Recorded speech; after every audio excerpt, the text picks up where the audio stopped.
Hello and welcome to Medical Dialogues. I'm Dr. Bhumika. Let's look at today's top medical news.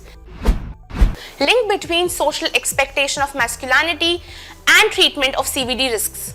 A recent study led by researchers at the University of Chicago found that boys and men who enact behaviors more closely aligned with stereotypical gender norms in their social environment are less likely to report receiving diagnosis or treatment for cardiovascular disease risk factors. Their findings build on existing research showing that socio-cultural pressures to perform male gender identity are linked to detrimental health-related behaviors, such as substance use and rejection of medical therapies and recommendations. The findings were published in JAMA Network Open. Nathaniel Glasser, MD, General Internist and Pediatrician at U Chicago Medicine and lead author on the paper, and his colleagues analyzed data from AdHealth, a nationally representative longitudinal study that collected health measurements and survey responses from more than 12,300 people at multiple points over the course of 24 years. They quantified AdHealth participants' male gender expressivity by identifying a subset of survey questions that were answered most differently by self-identified male versus female participants, then measuring how closely male participants' answer to those questions matched those of their same-gendered peers. Is skeletal muscle loss part of medically induced weight loss process?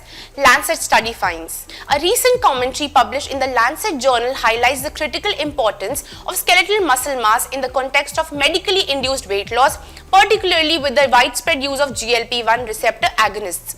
These medications, celebrated for their effectiveness in treating obesity, have raised concerns regarding the potential for substantial muscle loss as part of the weight loss process. The authors emphasize that muscle loss, as measured by decrease in fat-free mass, can account for 25 to 39% of total weight loss over a period of 36 to 72 weeks. This rate of muscle decline is significantly higher than what is typically observed with non-pharmacological calorie restriction or normal aging and could lead to unintended negative health consequences.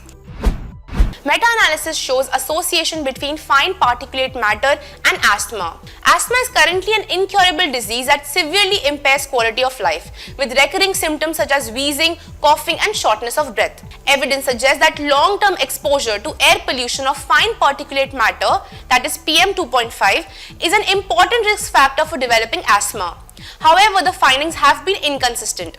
To resolve this controversy, Dr. Ruijing Ni, the first author of the study published in the journal One Earth, and her colleagues at the Max Planck Institute for Chemistry have conducted a comprehensive global meta-analysis with researchers from China, the US, and Australia. The research team determined the data from 68 epidemiologic studies from 2019 conducted across 22 countries, including those in North America, Western Europe, East Asia, South Asia, and Africa. They conclude that there is now sufficient evidence with high confidence level to support an association between long-term exposure to ambient PM 2.5 and asthma. Thank you for watching Medical Dialogues. Stay tuned for more such updates. Never miss a medical update from Medical Dialogues. Like, subscribe, and press the bell icon.